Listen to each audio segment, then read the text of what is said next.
வணக்கம் நண்பர்களே, மீண்டும் உங்களை சந்திப்பதில் மகிழ்ச்சி. இந்த வீடியோ ஒரு மகிழ்ச்சியான வீடியோ, ஒரு சந்தோஷமான வீடியோ. என்னுடைய மகிழ்ச்சியை உங்க கூட பகிர்ந்துக்கிறதுக்காக தான் இந்த வீடியோ போட்டிருக்கேன். இந்த வீடியோ ரெண்டாக பிரிச்சுக்கலாம். ஒன்று உங்களுக்கு நன்றி சொல்கிறதுக்கு, இரண்டாவது ஸ்டுடியோ டூர். என்னுடைய ஸ்டுடியோ எப்படி இருக்குதுன்னு உங்களுக்கு காமிக்கப்போம். பார்த்து பயந்துடாதீங்க. சரி, என்னத்த மகிழ்ச்சியை பகிர்ந்துக்கு போகிறீங்க அப்படின்னு கேட்டிங்கன்னா, வேறு ஒன்றும் இல்லைங்க. 10,000 சப்ஸ்கிரைபர் லாஸ்ட் வீக்கு ரீச் கிடச்சிருக்கு எனக்கு. 10,000 சப்ஸ்கிரைபர். 10,000 சப்ஸ்கிரைபர் அப்படின்னு இல்லை, 10,000 சப்ஸ்கிரைபர், அவ்வளோதான். நீங்கள் நினைக்கலாம், அவன் 10 லட்சம் சப்ஸ்கிரைபர் வச்சுருக்கிறான், நீ 10,000த்துக்கு எந்த அழட்டிக்கிட்டேடா அப்படின்னு கேட்கலாம். விரலுக்கு தான் வைக்கங்க. இதோ நமக்கு வருது ஒரு சின்ன சந்தோஷம், அதை உங்கள் பகிர்ந்துக்கலாம். ஏன்னா நீங்கள் பண்ணது தான் இதெல்லாம், இந்த சப்ஸ்கிரைப் பண்ணுறதுலாம் நீங்கள் தான். இந்த சந்தோஷம் உங்களை சார்ந்தது, உங்களால் ஏற்பட்டது. அதனால் உங்களுக்கு அந்த சந்தோஷத்தை காணிக்க ஆகணுன்றது தான் என்னுடைய விருப்பம். அதனால தான் இந்த விஷயத்த நான் உங்களுக்கே சொல்கிறேன். இல்லைன்னாக்கா அது கூட நான் வெளியில் சொல்ல மாட்டேன். 10,000ன்றது பெரிய விஷயம் இல்லை. ஆனால் நீங்கள் எனக்காக இந்த சப்ஸ்கிரைப் பண்ணியிருக்கீங்க, என்னுடைய வீடியோக்காக சப்ஸ்கிரைப் பண்ணியிருக்கீங்க அப்படின்றது காரணத்துக்காக உங்களுக்கு நன்றி தெரிவிக்கிறதுக்காக தான் இந்த வீடியோ. உங்களுக்கு என்னுடைய மனமார்ந்த நன்றிகள். சரி, அடுத்தது ஒரு சின்னது, எதுக்காக நான் இந்த வீடியோ போட்டுட்டு வரேன் அப்படின்றதையும் சொல்லிடுறேனே. எனக்கு இதில் சம்பாதிக்கணும் அப்படின்றதெல்லாம் ஒரு எண்ணம் இல்லை. எனக்கு தெரியும், நம்முடைய இதை பற்றி தெரியாத. அரசியல் நமக்கு விருப்பம் இல்லை, சினிமா விருப்பம் இல்லை, சண்டை போடுறதுக்கு விருப்பம் இல்லை. அப்போ எதை தான் மக்கள் பார்ப்பாங்க சொல்லுங்கள் பார்க்கலாம். பேங்க்கை பற்றி யார் பார்ப்பாங்க? ஏதோ 1-2 பேர் பார்ப்பாங்க. பேங்க்கை தெரிஞ்சுக்கணுன்னு யாருக்கு அக்கறை இருக்கும்? 1-2 பேருக்கு இருக்கும். அல்லது சந்தேகம் வந்தால் சரி பேங்க்லேயே போனால் சொல்கிறாங்க, நம்ம இதை பார்த்து என்ன பண்ண போகிறோம் அப்படின்னு தான் எல்லாம் நினைப்பாங்க. இருந்தாலும் எனக்கு தெரிஞ்ச விஷயத்த உங்களோட பகிர்ந்துக்கணும், மக்களோட பகிர்ந்துக்கணும் அப்படின்றதுக்காக தான் இந்த விஷயம் இந்த சேனலே நான் ஆரம்பித்தேன். இந்த முறை ஏற்கனவே நிறைய முறை சொல்லியிருப்பேன்னு நினைக்கிறேன், ஆரம்பித்தேன். அதே மாதிரி நீங்கள் பார்த்தீங்கன்னா உண்மையே அதுதான். என்னென்னா, நீங்கள் அதிகமாக ஓடின வீடியோ, அதிகமாக பார்த்த வீடியோ எதுன்னா, பணம் எப்படி கட்டுறது பேங்க்கில் அப்படின்றது தான் அதிகமாக போயிருக்கிற வீடியோ. 80,000 வரலும் போயிருக்கு. 80,000ன்றது அநேகமாக கொஞ்சம் அதிகம் தான் நினைக்கிறேன். நல்ல வியூஸ் தான் நினைக்கிறேன். அடுத்தது பணம் எடுக்கிறது எப்படி அப்படின்றது அதிகமாக வியூஸ் போயிருக்கு. ஸோ மக்களுக்கு அடிப்படை என்னென்னா, பணம் எப்படி பேங்க்கில் கட்டுறது, பணம் எப்படி பேங்க்லேருந்து எடுக்கிறது, இந்த அடிப்படை விஷயமே இத்தனை பேர் பார்க்குறாங்கன்னா அத்தனை பேர்த்துக்கு அது தெரியல, அல்லது அத்தனை பேர் அதை தெரிஞ்சுக்கணும்னு விரும்புகிறாங்க. மற்றதெல்லாம் அப்புறம் அதுக்கு மேலே மற்றதெல்லாம் அது கீழே தான் வந்திருக்கு. பார்த்தது வேறு விஷயங்கள் பார்க்குறது, கமிஷன் பார்க்குறது, டிடி எழுது, லோனு, இதெல்லாம் வந்திருக்கு. இருந்தாலும் இந்த 2 தான் முதல்ல நிற்கிது. பணம் எப்படி எடுக்கிறது, பணம் எப்படி கட்டுறது, இந்த 2 விஷயங்கள். ஸோ அடிப்படை விஷயம் மக்களுக்கு தெரியணும்னு நான் நினச்சதில் மக்களுக்கு ஓரளவுக்கு போயிருக்குது. அந்த குறிக்கோளை நான் ரீச் ஆகிட்டேன்னு தான் நினைக்கிறேன். அந்த குறிக்கோளை நான் தொட்டிருக்கிறேன்னு தான் நினைக்கிறேன். ஸோ அது எல்லா புகழ்னா அது எல்லா புகழும் உங்களுக்கு தான், என்னுடைய வியூவர்ஸ் தான், என்னுடைய சப்ஸ்கிரைபர்ஸ் தான். சரி, அப்போ அந்த ஸ்டுடியோ டூர் எதுக்கடா காமிக்கிறீங்க அப்படின்னு கேட்குறீங்களா? வேறு ஒன்றும் இல்லைங்க. என்கிட்ட பெரிய இன்ஸ்ட்ருமெண்டெல்லாம் இல்லை, பெரிய பெரிய கேமரா இல்லை, பெரிய பெரிய ஸ்டாண்ட் இல்லை, ரிங் லைட் இல்லை, அது இல்லை, இது இல்லை. சும்மா ஒரு 4 இன்ஸ்ட்ருமெண்ட் தான் என்கிட்ட இருக்குது. அதை வச்சு தான் நான் இந்த சேனலே ஓட்டிகிட்ருக்கேன். என்ன, ஒரு சேரு, ஒரு ஸ்டாண்டு, ஒரு செல்லு, அடுத்த நண்பர்கள் வற்புறுத்தியதுக்காக ஒரு லைட்டு, குட்டியாக ஒரு மைக். ஸோ ஆரம்பத்தில் நிறையா வாங்கணுன்னு இருந்தது. இப்போ கூட ஒரு 10-15 மைக் இருக்கும் என்கிட்ட. டைனமிக் மைக்கு, இன்னும் சில மைக்குங்கெல்லாம், சில மைக்குன்னு சொன்னால் பல மைக்கு, ஒரு 10-15 மைக்கு கிடக்குது. பட் அதெல்லாம் யூஸ் பண்ணுறதுக்கு ஒன்றும் சான்ஸ் இல்லை, யூஸ் பண்ணவும் தேவையில்லைன்னு நினைக்கிறேன். சிம்பிளாக உட்காந்தோம், சேனல் ஓப்பன் பண்ணோம், அதாவது செல்லை ஓப்பன் பண்ணோம், பேச ஆரம்பித்தோம். மக்களுக்கு பயன்படணுன்றது தான் முக்கியமாக இல்லையா. நான் எவ்வளோ ஆடம்பரமாக இருக்கிறேன், எவ்வளோ இன்ஸ்ட்ருமெண்ட் வச்சுருக்கேன் அப்படின்றது முக்கியமே இல்லை அப்படின்றது என்னுடைய தாழ்மையான எண்ணம். கேமரா கூட வச்சுருக்கேன், 4 கேமரா வச்சுருக்கேன். 2 கேமரா ரோல் போடுற கேமரா, 2 கேமரா டிஜிட்டல் கேமரா. ஒன்று குட்டி கேமரா, இவ்வளோ பெரிய டிஜிட்டல் கேமரா, அதெல்லாம் காமிக்கலையிட கதையாக போடுறேன்னு கேட்டீங்க. அதெல்லாம் எடுத்துகிட்டு வந்து காமிக்கணும் அப்படின்னு இல்லை, ஜஸ்ட் சொல்கிறேன். இன்னொன்று வந்து 1500 Canon camera digital, 2 digital 2 film roll. இருந்தாலும் அதனாலலாம் எதுவும் பயன்படுத்துறதில்லை. சிம்பிளாக வீடியோ எடுத்து சிம்பிளாக அப்லோட் பண்ணிகிட்டே போயிட்டு இருக்கேன். இதுக்கே எனக்கு வந்து 2 மணி நேரம் ஆகிடுது. நைட்டு ஒரு 10:30க்கு ஆரம்பிச்சுன்னா வீடியோ எடுத்துட்டு அதை எடிட் பண்ணி, இப்போ எடிட்னா பெருசாக ஒன்றும் இருக்காது, ஏதோ 1-2 சின்ன குட்டி எடிட்டு தான் இருக்கும். எடிட் பண்ணி அதை அப்லோட் பண்ணி அதை டைட்டில் வச்சு தம்ப்நெயில் வச்சு எல்லாம் இது பண்ணுறதுக்கு கிட்டத்தட்ட எனக்கு 2 மணி நேரம் ஆகும். சரி, எனக்கு மற்றவங்களுக்கு சீக்கிரம் ஆகலாம், சீக்கிரம் செய்யலாம், திறமைசாலிகளாக இருப்பாங்க. என்னை பொறுத்தவரைக்கும் சொல்கிறேன், 2 மணி நேரம், 1.5லேருந்து 2 மணி நேரம் வரலாம். சில சமயம் 1.5 மணி நேரத்துக்குள்ளே முடிச்சுக்குவேன், சில சார் 2 மணி கூட ஆகும். ஸோ இதை பார்க்குறவங்களுக்கு, இந்த ஸ்டுடியோவை பார்க்குறவங்க, என்னுடைய ஸ்டுடியோ டூரை பார்க்குறவங்களுக்கு, இவ்வளோ தானே, நாம் கூட ஆரம்பிக்கலாமே, நாம் கூட ஸ்டுடியோ ஆரம்பிக்கலாம், நாம் கூட யூடியூப் ஆரம்பிக்கலாமே, ஒன்றும் இல்லாத இவனே யூடியூப் ஆரம்பிக்கும்போது நமக்கு என்ன, நாம் ஆரம்பிக்கலாமே அப்படின்ட்டு சிலவங்க ஆரம்பிக்கலாம். ஆர்வம் உள்ளவங்க இந்த யூடியூப் ஆரம்பிக்கணும்னு நினைக்கிறவங்க ஆரம்பிக்கலாம். அதுக்கு ஒரு தூண்டுகோலாக இருக்கட்டும் அப்படின்றதுக்காக தான் இந்த ஸ்டுடியோ டூரு நான் போடுறேன். சில நண்பர்களுக்கு கேட்டிருக்காங்க, அவங்களுக்கு கூட நான் அட்வைஸ் பண்ணியிருக்கேன், அவங்க ஆரம்பிக்கிறதுக்கு கூட அட்வைஸ் பண்ணியிருக்கேன். அவங்களும் ஆரம்பித்து வெற்றிகரமாக நடத்திட்டு இருக்கிறாங்க. ஸோ அது மாதிரி நம்ம தோழர்களும் யாராச்சும் நடத்தணும், யூடியூப்பை நடத்தணும், தொடங்கணும் அப்படின்ட்டு ஒரு எண்ணம் இருந்தால் அவங்களுக்கு இது ரொம்ப யூஸ்ஃபுல்லாகும். ஏன்னா பெரிய பெரிய கேமரா, பெரிய பெரிய ட்ரைபேடு, பெரிய பெரிய ரைட்ஸு இதெல்லாம் பார்த்தவங்களுக்கு இது நம்மளால ஆரம்பிக்க முடியாதுன்ட்டு விட்டுருப்பாங்க. இப்போ என்னுடைய ஸ்டுடியோ பார்த்திங்கன்னா, ஸ்டுடியோன்னு சொல்லக்கூடாது தான், இருந்தாலும் அதுக்கு வேறு பேர் இல்லை. ஸ்டுடியோ பார்த்திங்கன்னா இவ்வளோதானா, இதுக்காக நம்ம பயந்துட்டு இருந்தோம், உடனே நாமளும் ஆரம்பிக்கலாம் அப்படின்ட்டு ஆரம்பிக்கலாம். அப்படி ஆரம்பிக்கிறவங்க வாழ்க்கையில் வெற்றி பெறதுக்கு சான்ஸ் இருக்குது. இன்னும் 2 பேர் வெற்றி பெற்றால் கூட அது எனக்கு சந்தோஷம் தானே. நம்மளால் ஒருத்தங்க வெற்றி பெறுறாங்க, வாழ்க்கையில் முன்னேறுறாங்க, வாழ்க்கையில் ஃபேமஸ் ஆகிறாங்க அப்படின்றதுல ஒரு சந்தோஷம் தானே. அதுக்காக தான் காமிக்கிறவங்க, நான் வேறு எதுக்காகவும் இந்த ஸ்டுடியோ டூர் காமிக்கலை. ஏன்னா காமிக்கிற அவ்வளோ இங்கே ஒன்றும் இல்லை. இருந்தாலும் இப்போது உங்களுக்கு அதை பற்றி காமிக்கிறேன். வாங்க ஸ்டுடியோவை பற்றி பார்க்கலாம். இதாங்க என்னுடைய சேர். பெரும்பாலும் இந்த சேரில் இருந்து தான் நான் வீடியோ எடுப்பேன்.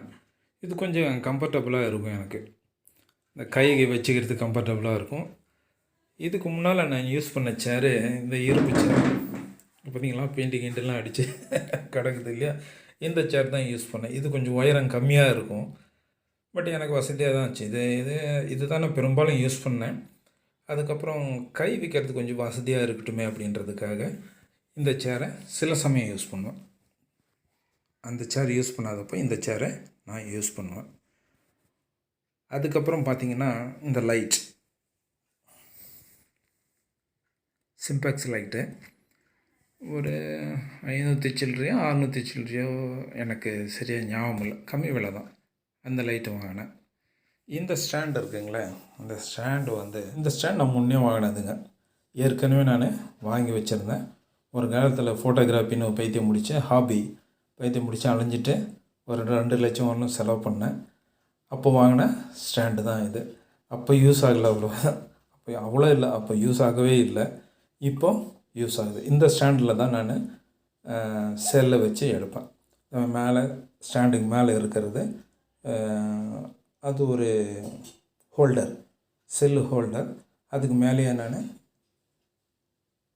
லைட்டு ஃபிக்ஸ் பண்ணியிருக்கேன். அது ஒரு கம்மி விலை தான். எனக்கு ஒன்றும் அவ்வளோ ஞாபகம் இல்லை எவ்வளோ வேலைக்கு வாங்கினேன்னு. சரி, இந்த பக்கம் இது என்ட்ரன்ஸு, ஸ்டுடியோனுடைய என்ட்ரன்ஸு இது பார்க்கலாம். அப்புறம் பார்த்திங்கன்னா இங்கே ரைட் சைடில் கொஞ்சம் புக்ஸு வச்சுருப்பேன். ரைட் சைடில் புக்ஸு வச்சுருப்பேன், பர்ஸு வச்சுருப்பேன்.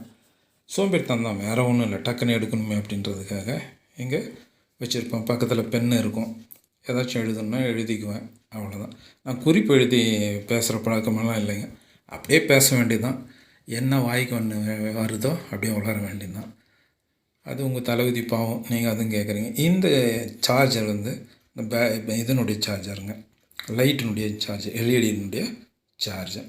அது இப்போது பாதியிலே நின்றுச்சுன்னா என்ன பண்ணுறதுன்னு கொஞ்சம் சார்ஜ் பண்ணேன், அதனால் அதை அப்படியே வச்சுருக்கேன். அடுத்தது பார்த்திங்கன்னா இங்கே ஒரு பீரோ இருக்கும்.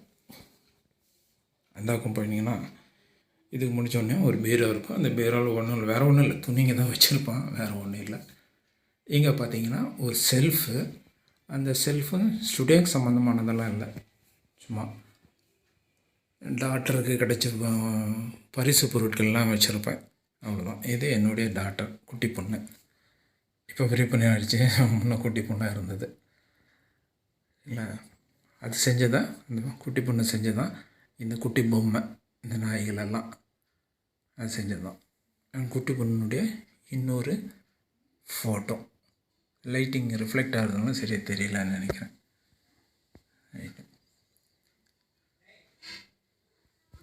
என் பொண்ணு செஞ்ச இன்னொரு பொம்மை, அது ரிஃப்ளெக்ட் ஆகுது, அதனால் தெரியல. சரி, மேலே ஒரு டியூப் லைட்டு. அந்த டியூப் லைட் தான் பெரும்பாலும் பேசிட்டு இருந்தேன். அதுக்கப்புறம் தான் நண்பர்கள் சொன்னாங்கன்றதை அடிஷ்னலாக அந்த லைட் வாங்கினேன். இது என்னுடைய நண்பன் ஒருத்தன் ப்ரெசென்ட் பண்ணான் இந்த ஃபோட்டோவை. அதுக்கப்புறம் பார்த்திங்கன்னா இந்த சுவர், அடுத்த மூணாவது சுவர் இந்த கலர் கொஞ்சம் என்னுடைய டாக்டர் கேட்டாங்க அப்படின்றதுக்காக இது மாதிரி கலரிங் கொடுத்தாங்க. 8க்கு 10 சுவர் கலரிங் கொஞ்சம் நல்லாயிருக்கும்னு நினைக்கிறேன். எனக்கு பிடிச்சிருந்துச்சி பார்க்குறதுக்கு, உங்களுக்கு எப்படின்னு தெரியல. இங்கே ஒரு சின்னதாக ஒரு ஜன்னல். அந்த ஜன்னல் எப்பயும் பெரும்பாலும் சாத்தி தான் இருக்கும். ஏன்னா நான் இங்கே தான் வீடியோ எடுக்கிறேன்றதுனால அது சாத்தியிருந்தால் தான் பக்கத்துலேருந்து சத்தம் வராது. இப்பயும் சத்தம் வரும், இருந்தாலும் கொஞ்சம் குறையன்றதுக்காக சாத்தி தான் வச்சுருப்பேன். அடுத்தது 4வது சுவர். இந்த பக்கம் ஏசி மாட்டி வச்சுருக்கேன். அது பெரும்பாலும் போட மாட்டேன், ரேர் தான் போடுறது. நமக்கு ஏசி எவ்வளோ ஒத்துக்காதனால ரேரு. அது கீழே ஒரு செல்ஃப் மாதிரி, அது என்னன்னு சொல்கிறேன்னு தெரில, எங்கள் பொண்ணு வாங்கி வச்சுருக்காது. பார்க்குறதுக்கு அழகாக இருக்கிறதுனால சின்ன விட்டோம். வீடியோவில் கூட நீங்கள் அப்பப்போ பார்ப்பீங்க, கொஞ்சம் கொஞ்சமாக வரும், அவ்வளோதான். இந்த பக்கம் செவர், அவ்வளோதான், வேறு ஒன்றும் இல்லை. ஸோ ஸ்டுடியோ அவ்வளோதான். ஸ்டுடியோ பொறுத்தவரை அவ்வளோதான். இது ஒரு ஸ்டுடியோ டூரான்னு கேட்காதீங்க. இருக்கதான் காமிக்க முடியும், நான் இல்லாததெல்லாம் என்னத்தை காமிக்க முடியும், அவ்வளோதான். யாருக்காச்சும் இடம் இவ்வளோ ஒன்றுமே இல்லாமல் இவன் வீடியோ போட்டுட்டு இருக்கான். அப்படி இருக்கும்போது நம்ம எவ்வளோ இன்ஸ்ட்ருமெண்ட் வச்சுருக்கோம், நம்மளால் எவ்வளோ வாங்க முடியும். அப்படி இருக்கும்போது நாம் ஏன் யூடியூப் பண்ணக்கூடாது, யூடியூப் சேனல் ஆரம்பிக்கக்கூடாதுன்னு அப்படின்னு சில நண்பர்களுக்கு தோணும். அப்படி தோன்ற நண்பர்கள் ஆரம்பிக்கிட்டோம், வாழ்க்கையில் வெற்றி பெற்றோம், நல்லா டெவலப் ஆகட்டும். ஏன்னா இவனே இப்படி இருக்கிறான், நம்ம பண்ணுறதுக்கு என்ன அப்படின்ட்டு செய்யட்டும். அதுக்காக தான் நான் இந்த ஸ்டுடியோ டூர் போட்டிருக்கேன். பார்த்துருப்பீங்கன்னு நினைக்கிறேன். பிடிச்சிருக்குதான்னு நான் கேட்க முடியாது, ஏன்னா பிடிக்காதுன்னு எனக்கு தெரியும். இதில் ஒன்றும் மெசேஜ் இல்லை. மீண்டும் ஒரு முறை 10,000 சப்ஸ்கிரைபர்கள் நீங்கள் எனக்கு கொடுத்ததுக்கு உங்களுக்கு நன்றி தெரிவிச்சுக்கிறேன். என்னுடைய பணி மீண்டும் தொடரும். இன்னொரு விஷயம், என்னோட 2வது சேனல் ஒன்று இருக்குங்க, அது நான் சொல்ல மறந்துட்டேன்னு நினைக்கிறேன். 2வது தமிழ் டீ கடை பெஞ்சுன்னு ஒன்று இருக்குது. அதில் இது மாதிரி பேங்க் சம்மந்தமானதெல்லாம் போட மாட்டேன். ஒரு டீ கடைக்கு போனீங்கன்னா, இப்போ எப்படின்னு தெரியல, முன்னையெல்லாம் டீ கடைக்கு போனாக்க பலதரப்பட்ட மக்கள் வருவாங்க. உயர்ந்தவங்க வருவாங்க, அதாவது உயர்ந்தவங்கன்னா பதவி உயர்ந்தவங்க வருவாங்க, பதவியில் தாழ்ந்தவங்க வருவாங்க, நார்மலாக இருக்கிறவங்க வருவாங்க, எல்லாம் வருவாங்க. அங்கே இருக்கிற பேப்பர் படிக்கிறதுல அப்படி ஒரு அலாதி இன்பம். அப்போல்லாம் வீட்டில் பேப்பர் இருந்தால் கூட டீ கடையில் வந்து பேப்பர் படிச்சுட்டு அரசியல் பேசிட்டு நாட்டு நடப்பு பேசிக்கிட்டு வர்றதில் உங்களுக்கு அலாதி இன்பம். அதனால் என்ன பண்ணேன், இது மாதிரி எல்லா விஷயமும் அங்கே பேசுகிறதுனால அந்த சேனல் செகண்ட் சேனலில் எல்லா விஷயத்தையும் நாமளும் பேசணும் அப்படின்ற ஒரு எண்ணம் வந்தது. அதனால் அது என்ன பண்ணேன், இந்த சேனலுக்கு டீ கடை பெஞ்சு அப்படின்ட்டு, தமிழ் டீ கடை பெஞ்சு அப்படின்ட்டு பேர் வச்சேன். ஸோ அதில் வந்து பர்டிகுலர் விஷயந்தான் பேசுவேன்னு இல்லவே இல்லை. பேங்க்கை தவிர எல்லா விஷயமும் அதில் பேசுவேன். பேங்க்குக்கு தான் இந்த சேனல் இருக்கேன், அதனால் அதில் எல்லா விஷயமும் பேசுவேன் நான். உங்களுக்கு பிடிக்கும். அது கொஞ்சம் என்டர்டெயின்மெண்ட் தான், இன்ஃபர்மேட்டிவ் தான். இது வந்து சும்மா வெறும் என்டர்டெயின்மெண்ட் மட்டும் பார்க்காதீங்க. அதில் அரசியல் இருக்காது, ஆனாலும் சமூக அரசியல் இருக்கும். நாட்டில் ஒரு கஷ்டம், ஒரு மோசமான ஒரு இன்சிடெண்ட்டு அல்லது ஒரு சந்தோஷமான விஷயம். நான் சின்ன வயசில் கல்லூரி வயதில் எழுதின கதைகள், மற்றவங்க எழுதின கதைகள், இதையெல்லாம் அதில் ரிவ்யூ பண்ணுவேன். என்னுடைய கதையை நான் ரிவ்யூ பண்ண முடியாது, என்னுடைய கதையை நான் அதில் பப்ளிஷ் பண்ணுவேன். நான் எழுதின கதை ஏதோ சும்மா நோட்டில் எழுதி வைக்கலைங்க, எழுதி பிரபல பத்திரிகைகளில் பிரசுரமான கதைகள். சும்மா நோட்டில் எழுதி வச்சு அதை உங்களுக்கு காமிக்கல, நான் அதை படித்து காமிக்கல.